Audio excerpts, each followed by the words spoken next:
A cup of চা with Arunima.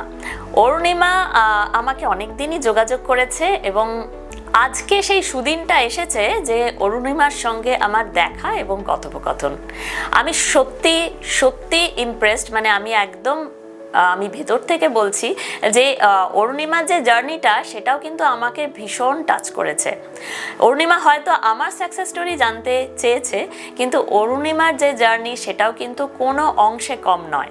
আপনারা Arunima channel follow করবেন এবং ও যেভাবে নিজের চেষ্টায় ফিল্ম মেকিং, ফিল্ম প্রোডাকশন এবং পডকাস্ট সব কিছু একসঙ্গে চালিয়ে নিয়ে চলেছে এবং সঙ্গে ওর একটা সুন্দর কর্পোরেট লাইফও আছে, যেটা ও ছেড়ে এসে এইভাবে নিজের মনোনিবেশ করেছে একটা ক্রিয়েটিভ দুনিয়ায়। আমি আশা করব যে অরুণিমা আরও এগিয়ে চলুক। আর আমার সাকসেস স্টোরি কিনা জানি না, যাই হোক আমার নিজের গল্পটা ওকে শোনাবো, সেই সঙ্গে আপনারাও শুনবেন। জানি না কেমন লাগবে, কিন্তু আমি তো ভীষণ এক্সাইটেড। আপনারা অবশ্যই অবশ্যই ফলো করুন আ কাপ অফ চা উইথ অরুণিমা।